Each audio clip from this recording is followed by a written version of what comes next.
Hi, everyone. Welcome to the Anthropology and Sociology seminar series. We're really pleased to see you all back again. So my name is Cheng Yen Lu, and for this semester, I'll be joining Dorinda and Utari in hosting the series, as Cheryl is stepping back to focus on a PhD write-up. So we have a fantastic lineup of speakers this semester. So do keep an eye out on announcements on Twitter and email. So I would first like to pay my respects to the local Indigenous people, the Whadjuk Noongar people, which are the traditional owners of this land where we're meeting upon today. So just a little bit of housekeeping before I introduce our presenter. For those that are new to attending our seminar on virtual format, we set aside about 10 to 15 minutes at the end for questions and answers. So if you do have a question you would like to ask, please raise your digital hand icon on Zoom, and we will try and get through as many questions as we can before we close.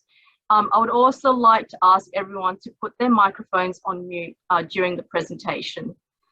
So without any more delays, I would like to introduce you all to Assistant Professor Yao-Tai Li of Hong Kong Baptist University, who will be presenting his topic, Digital Togetherness and Co-Presence with Imagined Others, the increasing use of new media in response to the time-space limits of working in rural areas. So Assistant Professor Li holds a PhD in sociology from the University of California, San Diego. His research interests includes youth labor, social media, and urban sociology.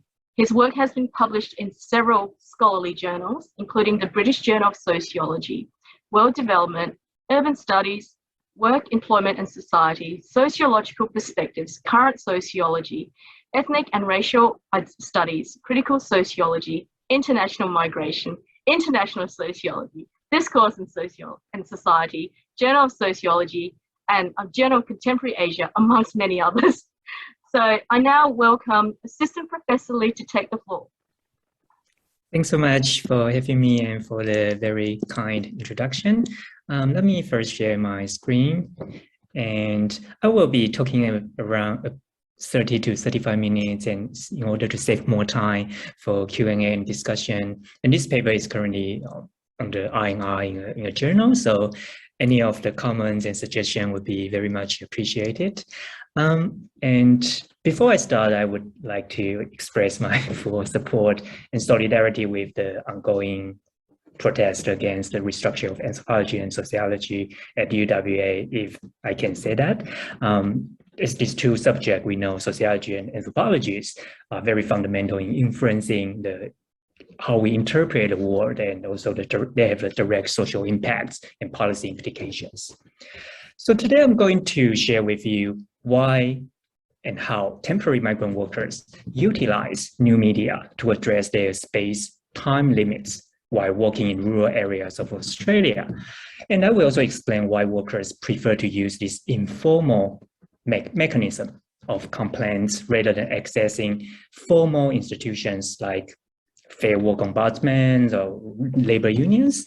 I propose the concept of digital togetherness here, generated through the new media, and argue that the digital interaction on new media platforms not only change the spatial temporal limits of temporary migrant workers, but also connect these workers, with different imagined others, such as consumers, arriving migrant workers, and workers who are facing exploitation. This connection can become an everyday resistance strategy, a remedy to space-time limits, and challenge asymmetrical power relations between workers and employers.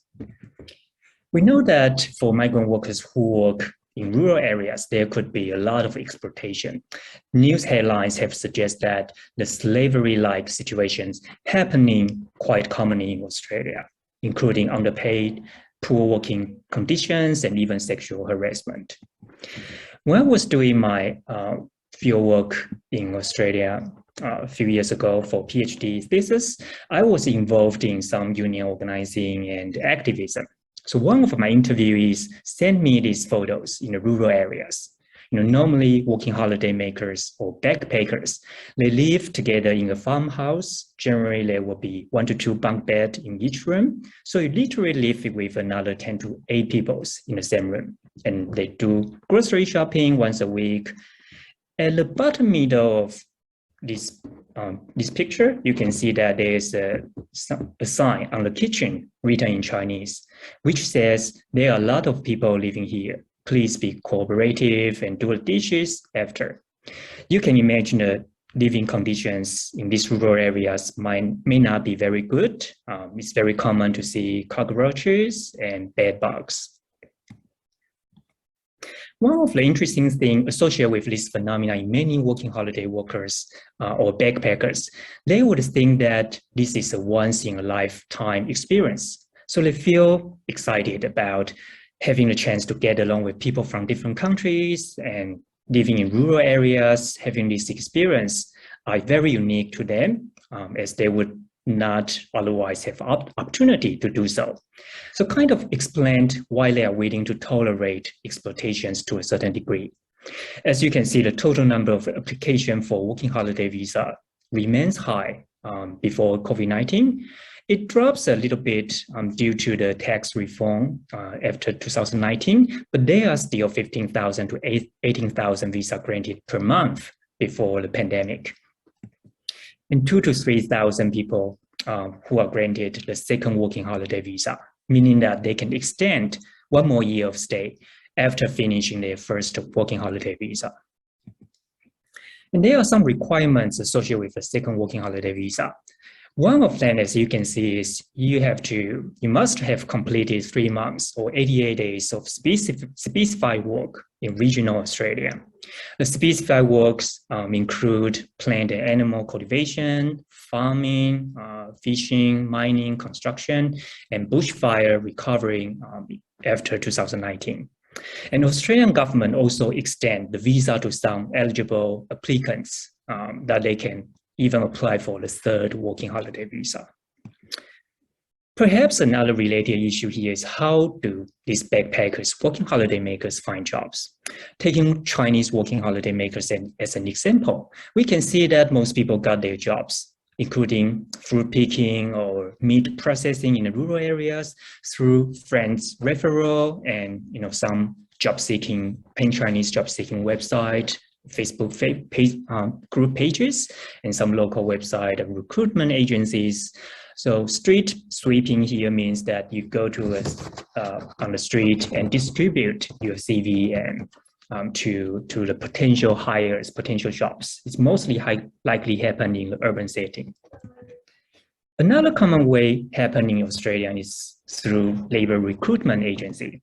The companies may outsource to labor hire companies, and there will be agents or foremen in the rural areas who take charge of doing interviews, giving backpacker jobs and salaries, and organizing their accommodation.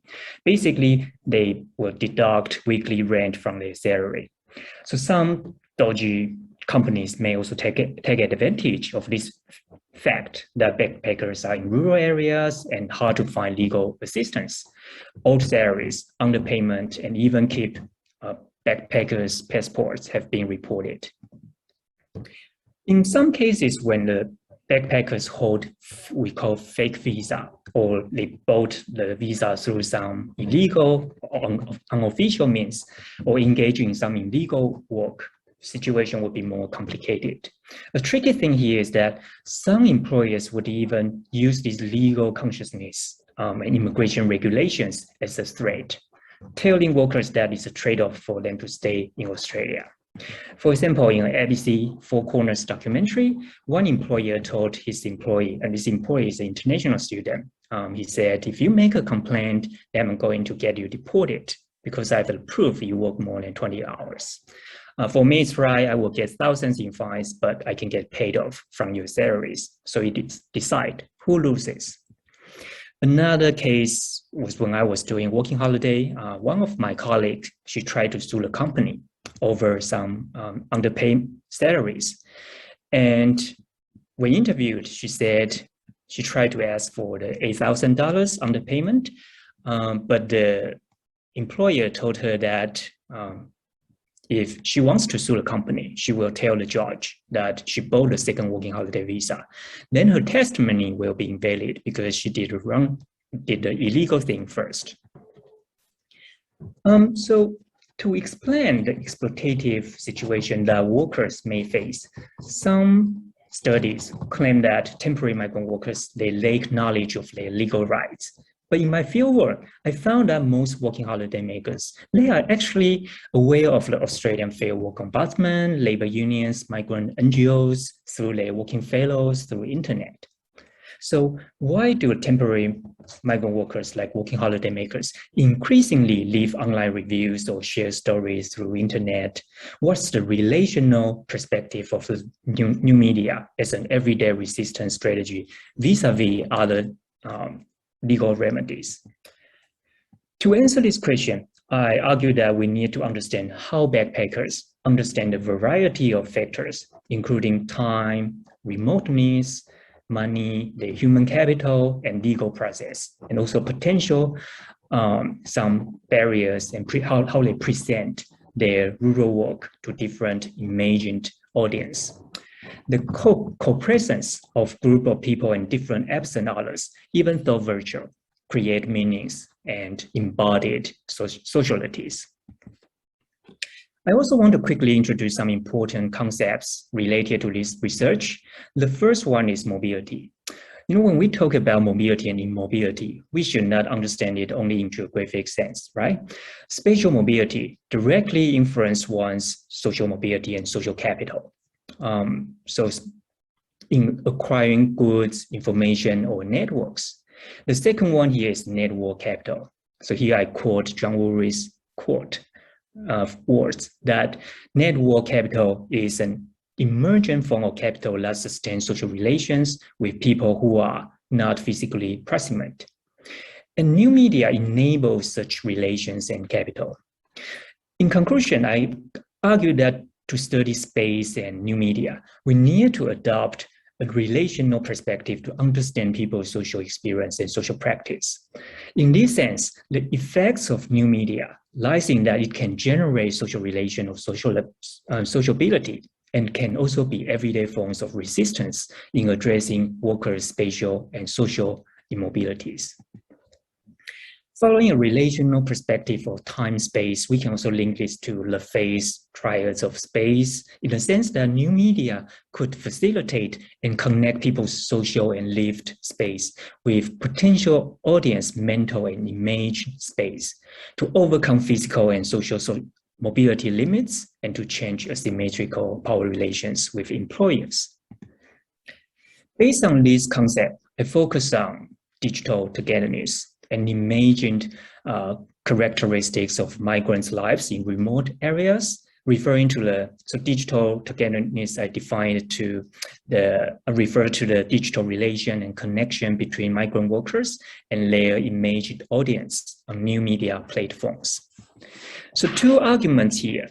The first one is, given the temporariness, they only stay in Australia for a short period of time, and limits on spatial mobility given they work in rural areas, seeking justice for migrant workers may be very different from a larger scale of mobilization like labor strike or labor activism. And second, seeking justice tend to start from storytelling and enhancing their visibility. Individual online users would spread out information about their everyday experience on these new media platforms. They can reclaim the narrative powers in defining bad employers and exploitative practice, therefore overcome space-time limits.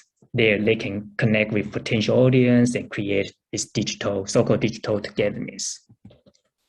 Literature review, I situate this paper with several streams of theories, including everyday resistance, ICTs and mobilization, digital togetherness, and also the relational perspective of space and media. Given a limit of time, I will skip it and move on to findings and discussion. Data methods, this study began at the end of 2014 when I was on working holiday visa and had been involved in migrant worker NGOs and labor unions, where I helped translate relevant labor policies into Chinese and lodged complaints for working holiday makers. During the time, I actively read related online reviews and contents regarding good or bad work from various news media platforms such as Facebook, YouTube channels, and job seeking on forums. These platforms contain information either in Chinese or English. For the content analysis of the new media platforms and reviews, I focus on details of the post, context, complaints, justifications, and screenshots that show exploitation and scan regarding job content, salary, working hours, working conditions, etc. I also conduct interviews with 15 Mandarin-speaking working holiday makers who participate in 3 months of specified regional work to apply for the second working holiday visa. And most of them work in the horticultural industry as fruit pickers or fruit pickers, or in the meat processing industry like meat boners, packers, or in hotel cleaning. In the interviews, I asked them about their experience during the 3 months period of specified work in the rural areas, whether they experienced exploitation, how they sought help, and the reasons behind their decision, to tease out the forms of imagined solidarity, emotional connection, and the development of digital togetherness. Moving on to the findings. So who are the imagined others? In the article, I identify 3 groups, including potential customers, arriving workers, and workers who are currently facing exploitation. Meanwhile, while migrant workers connect their situation to different imagined audience, they themselves are at the same time imagined others and being imagined by the potential audience. So new media makes these imagined relations and interactions possible. Linking to the face idea of imagined space and lived space, new media can serve as the anchor of these 2 types of space. Due to availability, speed, low cost, and anonymity of internet, an increasing number of working holiday makers disseminated information and details about employers via new media platforms such as job-seeking forums, online forums, Facebook pages, YouTube channels, and those Yelp or Google reviews. Leaving negative reviews are effective in damaging the reputation of a business. So, this naming and shaming is particularly popular in the industries that most backpackers work in, such as restaurant or bubble tea shops. For example, one of the biggest name and shame Facebook pages about fraudulent employers is this warning working holiday in the House of Wolves, with over 12,000 members who post regularly about their experience being exploited by employers and recruitment agencies and companies. Another figure here shows that someone is complaining about the company, and such as bad pay, also pay was never on time, and management very rude to workers, etc. And this post comes from a Facebook page which contains very detailed description about workers' exploitation experience. In these Facebook groups, thousands of temporary migrant workers shared detailed information regarding fraudulent employers. The information is in Chinese and English and often forwarded to other Facebook pages and forums. And similar pages include name and shame bad companies and recruitment blacklist forums, among others. So why would backpackers hesitant to engage in some formal resistance strategies, such as going to Fair Work Ombudsman or joining a labor union? To answer this question, we have to go back to workers' individual agency and considerations. Given the nature of working holiday, which is often seen as take it or leave it, backpackers are less likely to pay membership fee, labor union membership fee, and wait for the union to address complaints. In other words, the costs were high and are not very efficient to them. Scholars have found that in Australia, there is a significant decline of union membership, so that most individual workers have to seek out labor rights on their own behalf. And similarly, even though the Fair Work Ombudsman is a common way that temporary migrant workers seek help when being exploited, it is also often criticized for asking applicants to prepare all documents and evidence, turning to Fair Work Ombudsman frequently requires employers and employees to resolve issues themselves in court, which implies the termination of employment relationship. And one study already suggests that among unpaid migrant workers, around 46% of them indicate that they would try not to recover underpaid wages. The top reasons include they don't know what to do, too much work, they already agree on the wages being paid, so they have no complaints, fear of immigration consequences or job loss. Even among those who knew someone was successful with Fair Work Ombudsman, still 36 of them indicated that they would not try to do the same. So working holiday makers also understand that employers can always find the workers they need, like labor reserve army in Karl Marx's term. So creating a blacklist and sharing them online is proving effective in teaching employers a lesson. And finally, new media provides anonymity as a safer option when posting reviews. Of course, this could involve some legal concerns of whether negative reviews would trigger issues of defamation. So the report said that 46% of migrant workers would not try to claim their underpaid wages. And top reasons include they don't know what to do and involves too much work, etc. Now we can go a bit deeper and hear what the backpackers themselves describe their concerns. For backpackers who work in rural areas, they have to consider several important factors, right? Space, time, and their own migrant status. Their time in Australia is limited, and they definitely don't want to waste too much time on this tedious legal process. So they want to adopt the most time and most effort efficient way, like hit and run revenge and leaving reviews are found to be the most effective revenge strategy for them. Space and remoteness is another concern. So one respondent recalled his experience of situating in rural areas. So he said, I was doing the fruit picking jobs in a farm of a remote area. It was literally in the middle of nowhere. The company sent someone to take us to do grocery shopping once a week. There were 8 of us living in a dorm, and we were very isolated. Thankfully, I have my laptop so that I can connect myself to the outside world.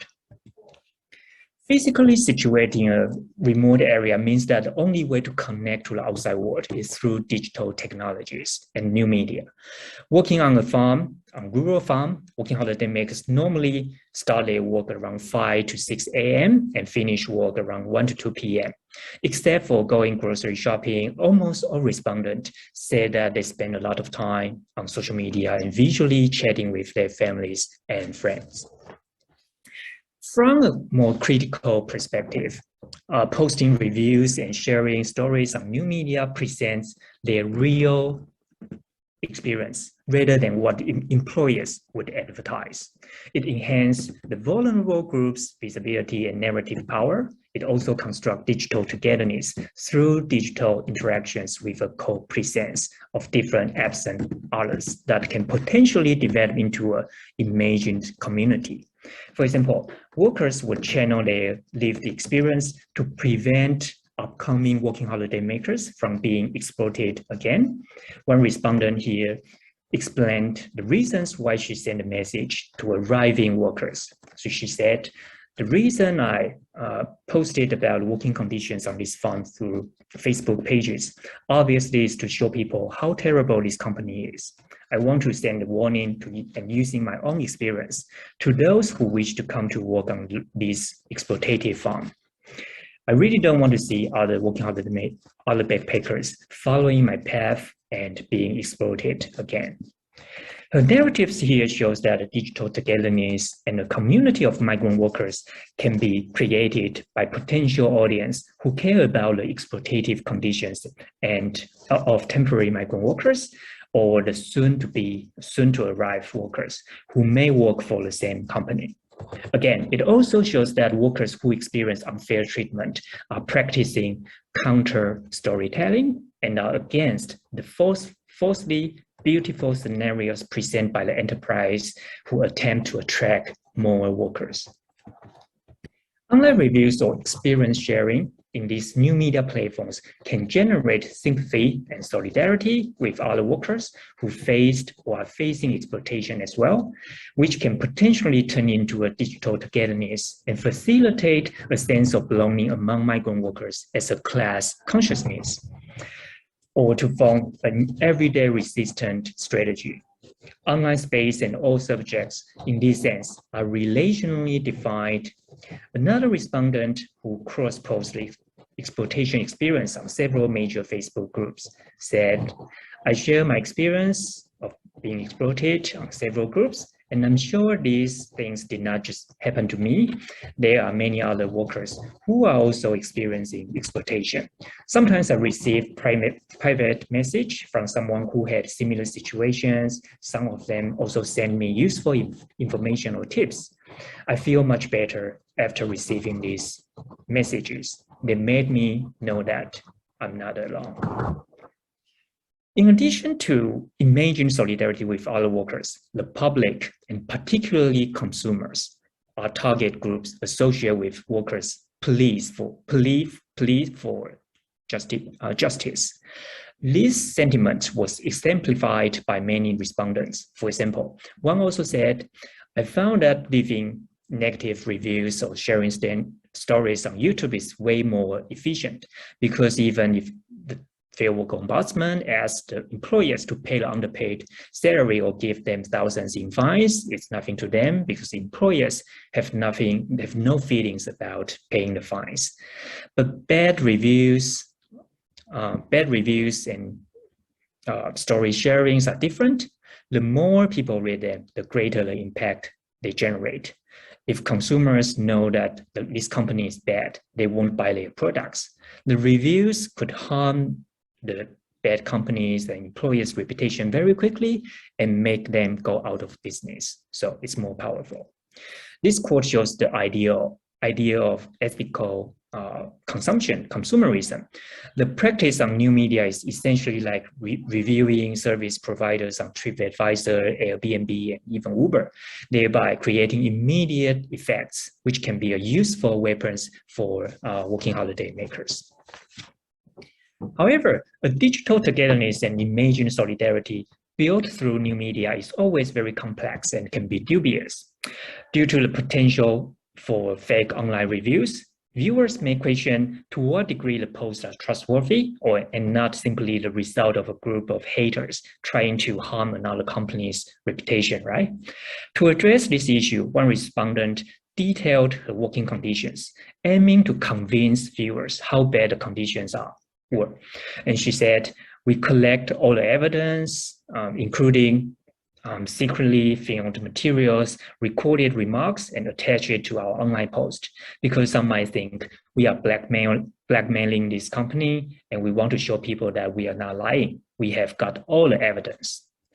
The quote here shows the respondent was fully aware of potential allegations that in online space, rumors and fake reviews can easily be created and dispersed on new media.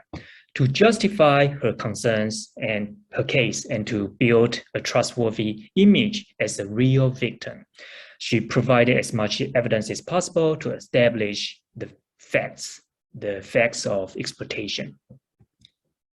Anonymity and fictitious digital profiles are another important consideration. We can deny that it's a safer option for workers to post their experience on the internet. It decreases the chance of being detected and risk of losing their job. One respondent shared how he anonymized his own account and even created a few fake accounts when posting the information about his previous employer on the name and shame Facebook pages. So he said, when I post these things on the naming bad employers Facebook pages, I change my profile photos and all the details so they can easily detect who posts them. Sometimes I create other accounts with Korean and English names. Through these interviews and these quotes, we can get a sense that the new media covers space-time nexus, in which the standpoint of the observer and audience is very important. The digital interaction in the context of working in rural areas help overcome spatial limits and connect with different imagined others in real time. So why connecting with different imagined others? I argue that digital interaction on new media allow workers to present their daily experience to different imagined audience through creating a sense of digital togetherness across temporal and time limits, thereby enhance their visibility, trigger some ethical consumerism, and become an effective resistance strategy for achieving work justice. To wrap it up, the findings I shared today contribute to the study of critical media studies, power relations, digital togetherness, and imagined audience and work employment practice in highlighting how the transformative power of new media change working holiday makers' perception of time, space, relationship with imagined others, and could become a very useful, efficient, everyday forms of resistance in James Scott's term. Yet, this study does not claim that the time for space or space are no longer important, nor am I claim that offline actions are no longer totally replaced by digital interactions. What I'm highlighting here is that online technology creates an alternative for migrant workers to overcome spatial temporal limits or barriers and influence how they see themselves and are perceived by others when being exploited in the remote areas. From a relational perspective, I argue that the new media connects everyday experience of migrant workers and audience during which two groups co-present simultaneously and interactively on the new media platforms. I theorize digital togetherness for working holiday makers as a resistant strategy, and also point out that to understand the emergence of spatial and the emergence and barriers for collective action, we need to understand individual labor agency, individual spatial temporal perceptions, and imagined solidarity with different audience. The findings are also relevant to the role of new media and government supports of migrant workers or international students who remain stuck in rural areas and suffer all uncertainties such as job loss during the COVID-19 pandemic. To formulate or encourage solidarity, future studies could interview different imagined others to better evaluate the effects of new media in achieving workers' spatial mobility and work justice. Scholars can also further examine whether the employers would review the employers back or clarify the misinformation that has been publicly shared online by their employees. We can also examine different types of relations like detecting who left online reviews and as being snitches, whether to leave reviews collectively with colleagues, other workers, and of course, the reliability of reviews and the digital divide, etc. I guess I'll stop here. Thanks so much for your attention and look forward to Q&A and discussion. Thank you very much, Assistant Professor Li, for presenting your research. There are quite a few members of the audience that do share an interest in new media and migrant worker relations. So let's open up the floor up to questions. So yes, first one we have off the cab is Katrina. So please go ahead.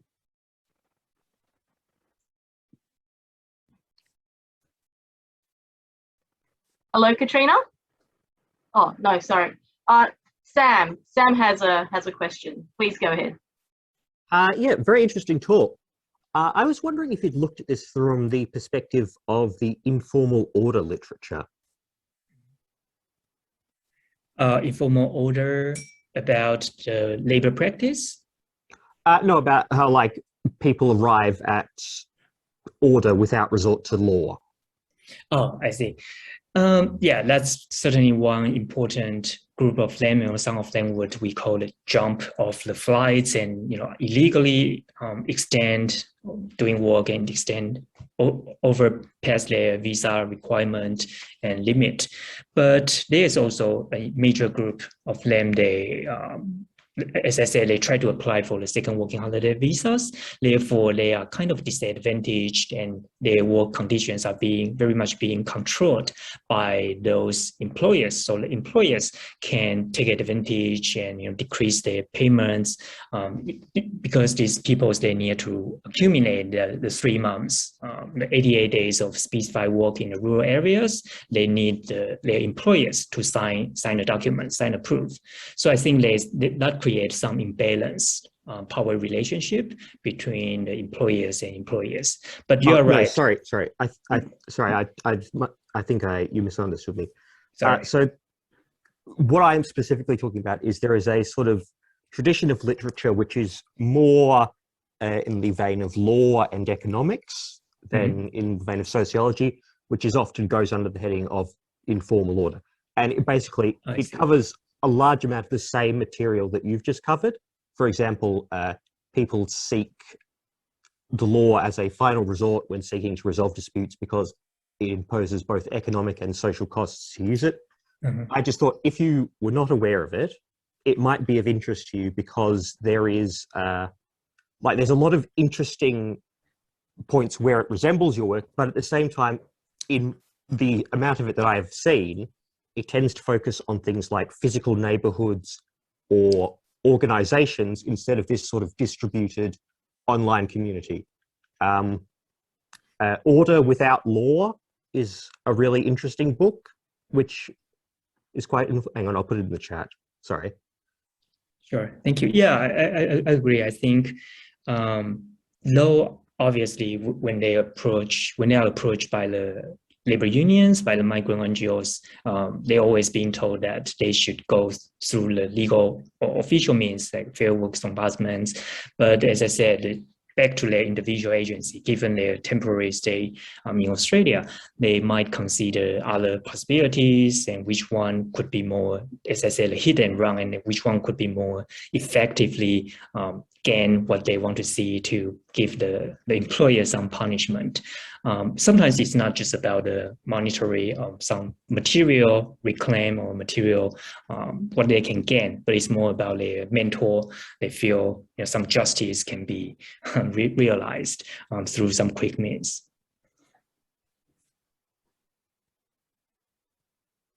But thanks for the recommendation. No, thank you for the talk. Excellent, thank you. So Loretta, did you put your hand up? I tried to. I'm not sure if I was successful. Yeah, I saw it. Okay. You noticed though, so that I must.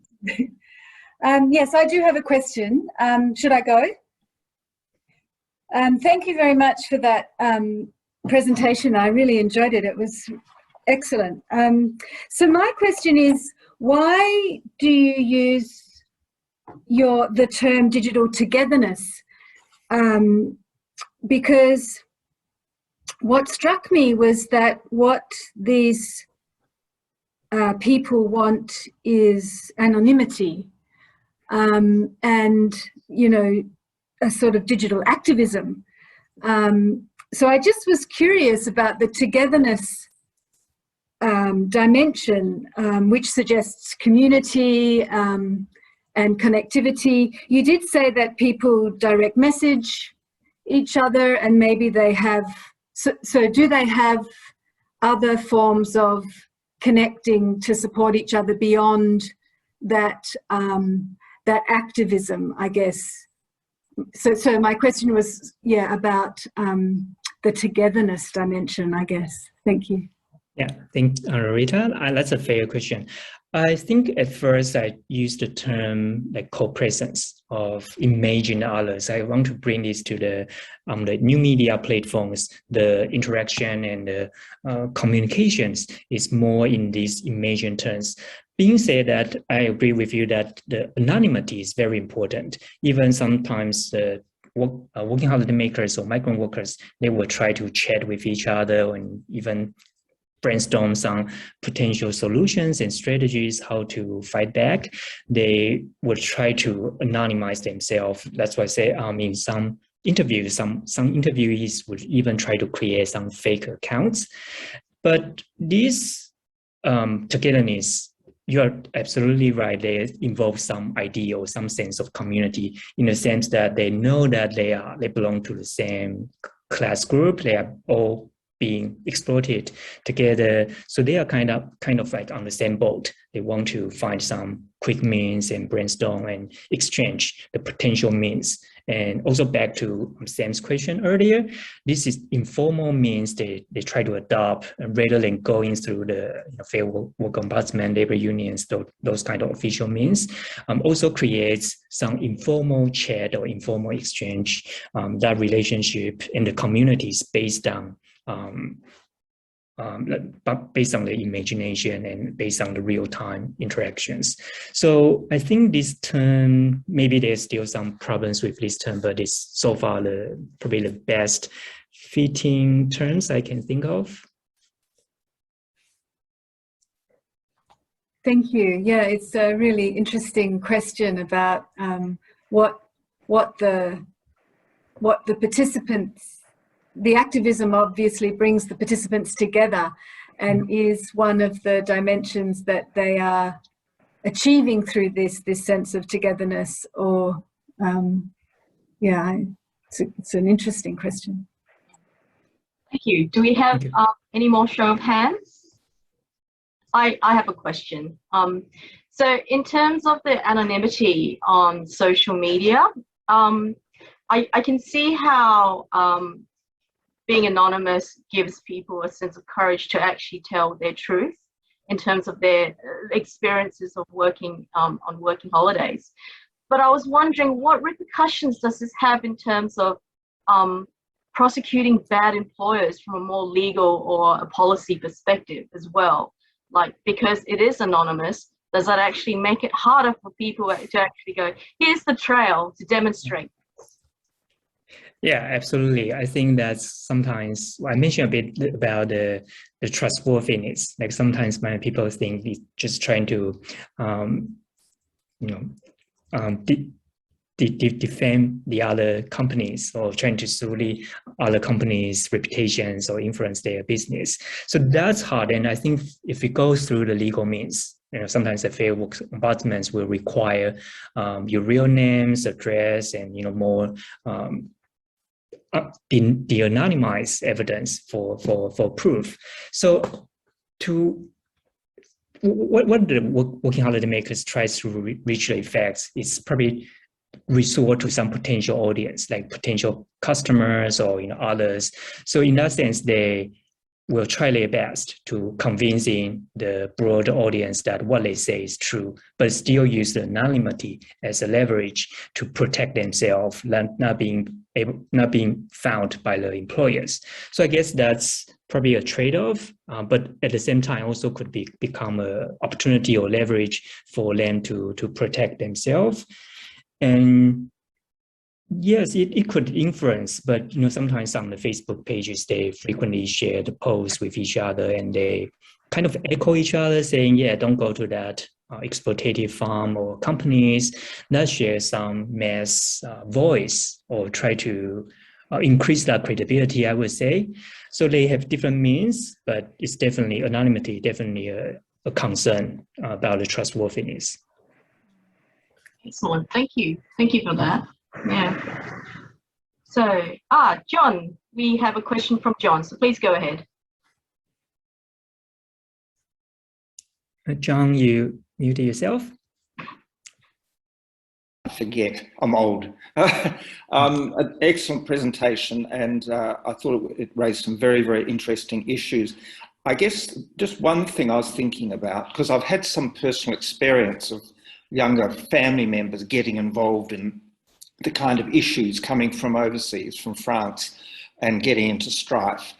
And what struck me was that this event happened a number of years ago, and I think the the presence of a greatly enhanced digital world of interconnectedness has had a big effect, because 15 years ago it wasn't there, and this young cousin of mine and her girlfriend got into difficulties in North Queensland, but they had visited us here in Perth on their way through because we knew them from France. So they knew and were able to contact us, and we were able to send emergency money over and get them and fly them both back to Perth. But see, now there is, I can see where you're coming from. There is an enormous kind of collectivity, even if it's maybe anonymous, but it does represent a kind of a cohesion and a sharing. And I liked your comment earlier that of what some of your respondents said, that they felt better because they'd had these personal contacts from other people and they realised that they weren't alone. Because I think that whole issue of the fear of being alone in a strange country, not knowing the laws, not knowing necessarily even where you are, I think that's an important thing. Anyway, those were just general comments. I just had one thought, just kind of widening the context of your area of study,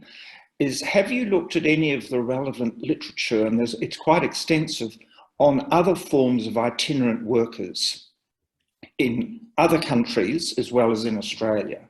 Because I think one of the real problems that itinerant workers globally face, whether they're in their own country or they're in another country, is they're often on the move, and to be able to activate any protective legal process, often it just takes too long. You made the point that the processes take a lot of time, but it's also because people are on the move very much.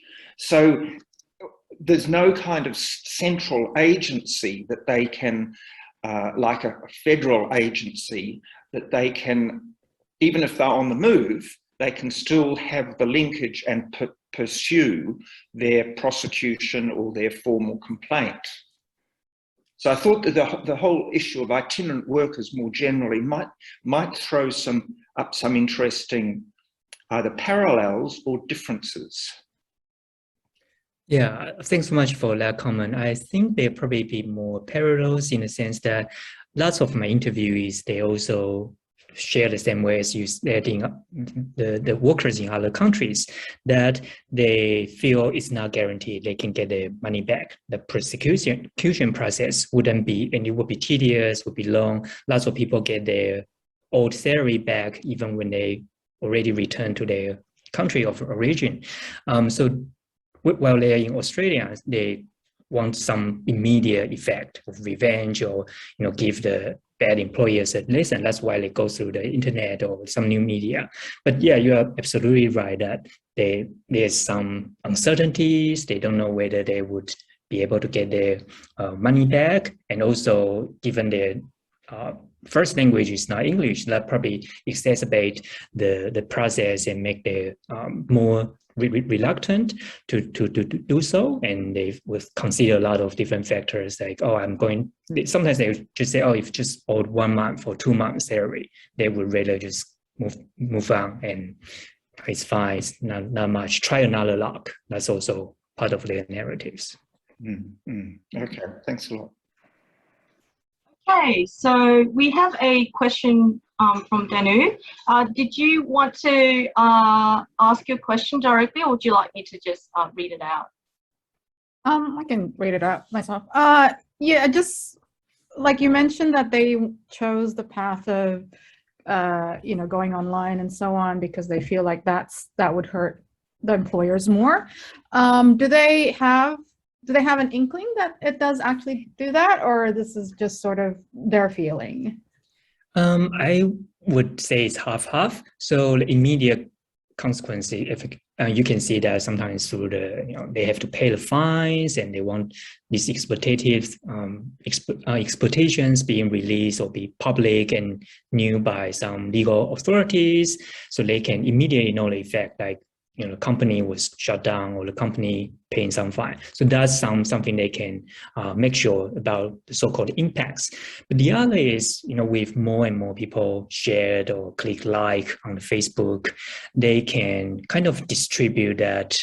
But that part, they are not sure about the impacts, whether they can really prosecute the bad employers or claim the so-called justice. But they still do that. They think if you don't do that, you couldn't generate any change or generate any impacts. So I think it's probably half-half. Thanks. Fantastic. So I think we have time for one more question. So Silvia, please go ahead. Hi everyone, can you hear me? Hi, thank you so much, Tai, for your lovely presentation. Very much stroke resonance with some of my short-term work that I've done in terms of Korean workers in Western Australia, and it was a type of experience that you described was quite a lot of exploitation and not quite the paradise that they were pictured when they came first.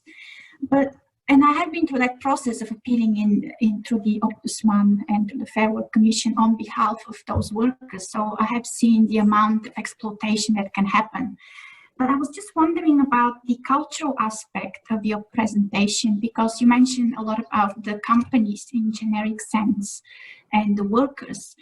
But in my view, and I'm not sure if that's the same with your research, is that actually knowing the intimacy of the cultural background of the community that you're hiring allows you to exploit even better these weaknesses, especially when we consider the Asian respect to elderly. The boss is a mentor, a highly respected figure, which actually plays a role in terms of benefiting the employer figure.